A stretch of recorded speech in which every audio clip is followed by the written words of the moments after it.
Courage, honor, and sacrifice. These three words form the foundation of a Medal of Honor, but sometimes even those who wear this medal are not respected due to the color of their skin. In this story, 78-year-old Vietnam veteran Walter Jenkins faces a racist police officer during a traffic stop. That moment would become not just a confrontation, but the beginning of change for an entire town. Riverdale was a quiet, peaceful, and seemingly trouble-free place located in the heart of America, like most American towns. With its wide streets, well-maintained parks, and concert events for families on warm summer evenings, it portrayed a postcard-perfect town image.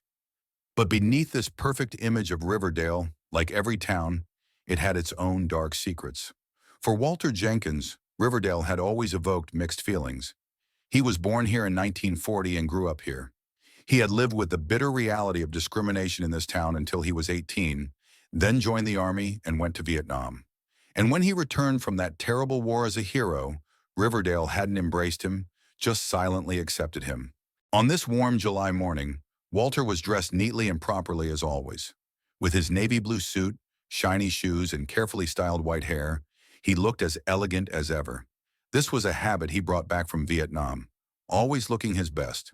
"If you're not certain to see tomorrow, be at your best today," he would always say. Walter got into his 1968 Mustang. This car was his pride and joy. He had bought it in his youth, restored it when he returned from the war, and had taken meticulous care of it ever since. The car, just like Walter, was strong and well-maintained despite its age. Today, he was going to the Veterans Association on the other side of Riverdale. Every second Saturday of the month, he would meet with his old comrades to share memories, commemorate their losses, and sometimes just sit quietly together. As he was driving along Riverdale Boulevard at the speed limit, he noticed the flashing blue-red lights in his rearview mirror. He slowly pulled over, surprised but calm. He hadn't received a traffic ticket in 30 years and was sure he was driving 5 kilometers below the speed limit. The young police officer, about 30 years old, with broad shoulders and a stern expression, approached the car. There was already a shadow of prejudice on his face. "License and registration, please," said the officer, scanning the car before setting his eyes on Walter. His tone was formal, but with an underlying contempt. Walter nodded politely. "Of course, officer." He took his license from his wallet and the registration from the glove compartment. His movements were slow but confident. Police Officer Briggs, as could be read from his name tag, briefly looked at the documents. "Is this car yours, Mr.?" He looked at the paper. "Jenkins?" "Yes, for more than 50 years," said Walter with a smile. Briggs raised his eyebrows with a mocking expression. "Is that so? Interesting. How did you keep such a classic?" Walter noticed the tone in the officer's voice but maintained the calm expression on his face. He had become accustomed to such moments over the years. "I bought it when I was young, restored it when I came back from the war." "War?" Briggs laughed as if the word was a ridiculous joke. "Which war was that?" "Vietnam," said Walter simply, with as few words as possible. He had learned that the less he spoke with such officers, the better. So you went to Vietnam," said Briggs, the doubt in his tone clearly evident. "Do you know why I stopped you?" Walter tilted his head slightly. "No, sir. I'm quite sure I was driving below the speed limit." "The light on your rear license plate is out," said Briggs, pointing to the back of the car. "Also, I doubt that all the necessary current inspections have been done for this old car." Even as Walter listened to the officer's explanation, he knew this was more than an ordinary traffic stop. For an unlit license plate light, usually only a warning would be given, not a ticket. "Can you step out of the car, Mr. Jenkins?" said Briggs, this time in a more authoritative voice. Walter took a deep breath. His 78-year-old knees weren't suitable for quick movements. He slowly opened the door and carefully got out. As he stepped onto the asphalt, he held onto the car door for support. "Could we move a bit faster?" said Briggs impatiently, looking at the road where other vehicles were passing. "I don't want to spend all day here." Walter felt that familiar anger he had felt for years, but he had learned to control it very well. "I'm sorry, officer. My knees aren't what they used to be." Yes, I understand," said Briggs, rolling his eyes. "Now, can you open the trunk, please?" "The trunk?" Walter was surprised. "Why?" "Because I said so," said Briggs, with a threat in his tone. "Look, Mr. Jenkins, there's no need to make this difficult. It's just a standard procedure." Walter knew that the officer's behavior was far from a standard procedure, but he also knew that objecting would only make the situation worse. He slowly walked to the back of the car and opened the trunk. The trunk was clean and organized. It contained only a first aid kit, a small toolbox, and a Veterans Association jacket. Briggs glanced into the trunk, then took Walter's veterans jacket in his hand. "Look at this. Are you from the Veterans Association?" "Really?" Walter straightened his posture, maintaining the stance of a soldier despite his age. "Yes, officer. 173rd Airborne Brigade, 1965 to 1969. Briggs laughed as he rummaged through the jacket. Sure, heroic stories from Vietnam. Everyone acts like they're a veteran these days." Walter was uncomfortable seeing how the officer was handling his jacket. That jacket was not just a piece of clothing to him, but a symbol of honor. "I would appreciate it if you would handle my jacket a bit more carefully," said Walter, trying to keep his voice as polite as possible. "Oh, would you?" Briggs confiscated his jacket. "Do you have medals and such? Are you a real hero?" Walter knew that this young officer was mocking him, but he controlled himself. "Yes, I have a few medals." "Can I see them?" said Briggs, now in an overtly mocking tone. "I mean, if you're really a Vietnam hero, you must have some medals, right?" Walter knew that the officer's behavior was far from professional, but he still tried to stay calm. "My medals are at home, officer. But if you really want to see—" Walter took his wallet from his pocket and pulled out a folded old photograph. In the photo, a young Walter stood in full uniform, with various medals on his chest. He handed the photo to Briggs. Briggs briefly looked at the photo, then turned to Walter, still with the same condescending expression. "This could be anyone. You can't fool me, old man." Walter couldn't take it anymore. "Officer Briggs, your behavior is extremely disrespectful and unprofessional. If you'll allow me, I would like to speak with your supervisor." "My supervisor?" Briggs laughed. "Really?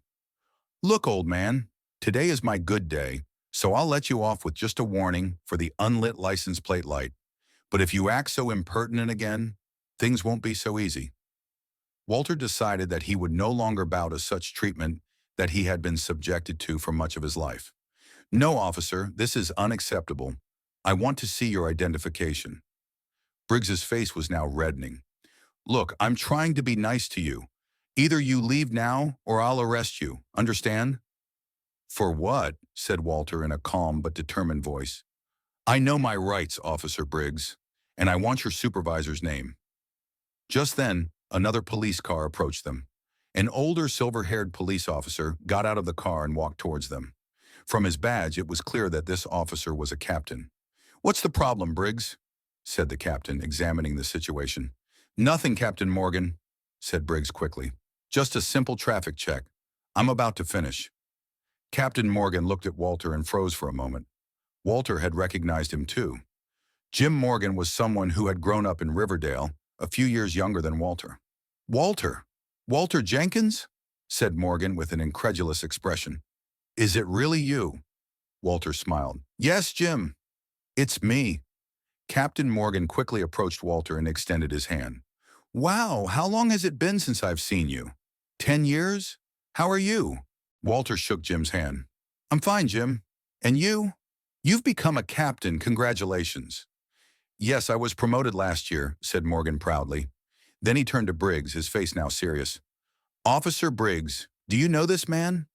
Briggs stood bewildered, looking between the two men, trying to understand what was happening. "No, Captain.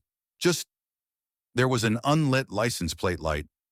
"This man," said Morgan, the pride in his voice clearly evident, "is Walter Jenkins.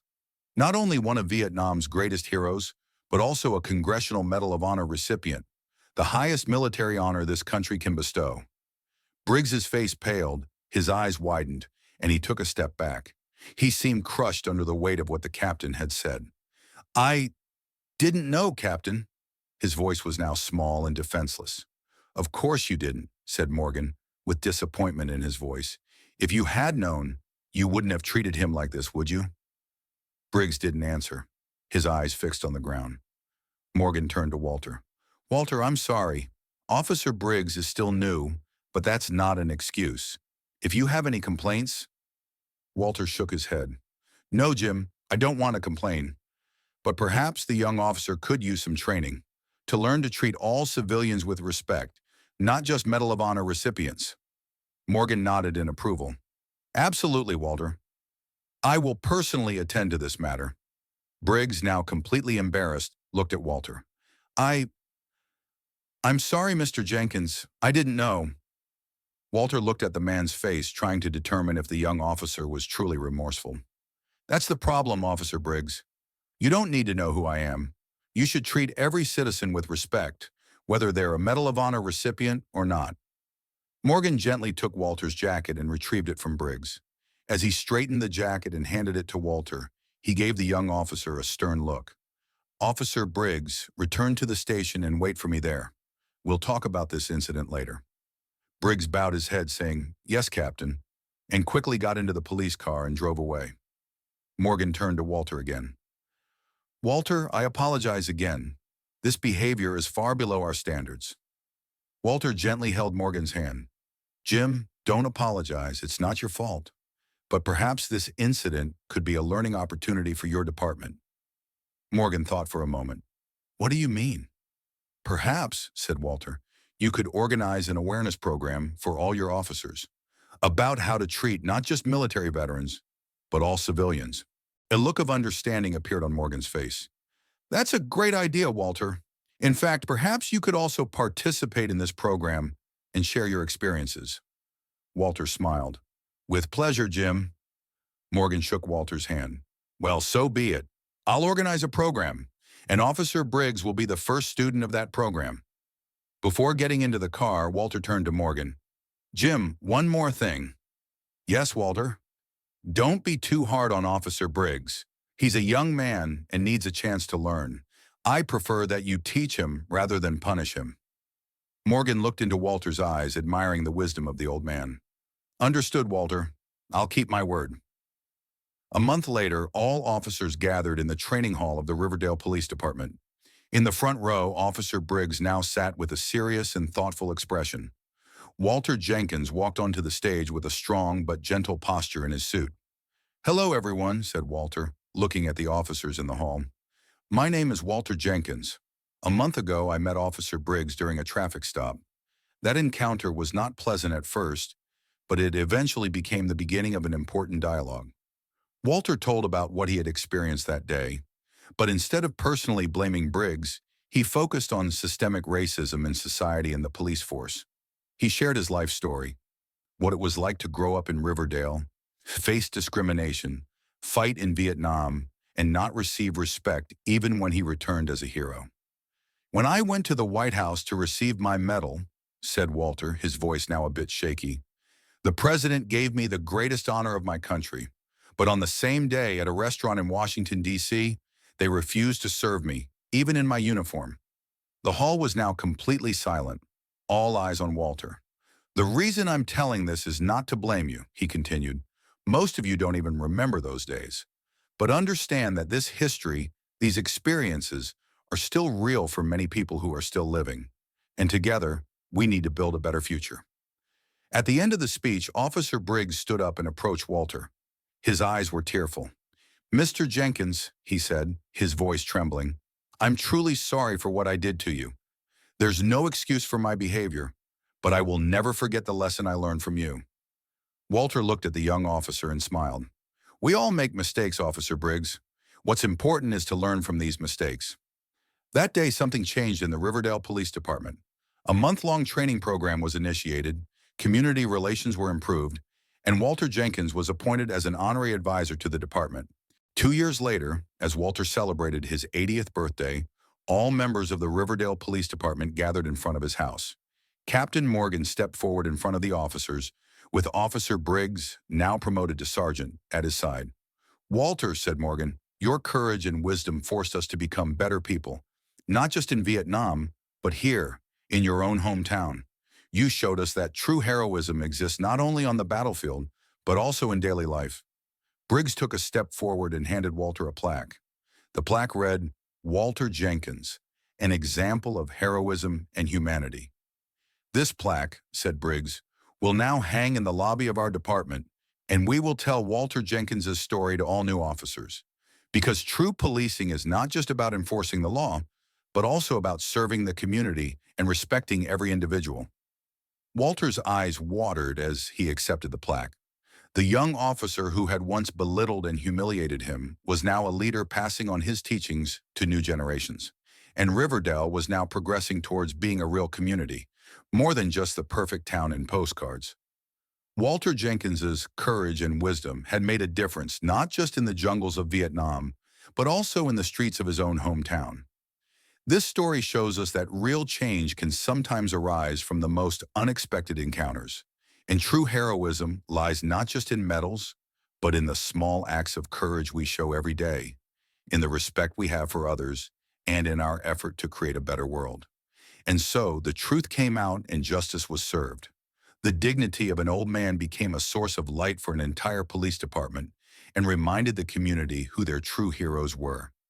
If this story moved you, don't forget to subscribe to our channel, turn on notifications, and stay with us for more inspiring stories. Thank you, and see you in the next video.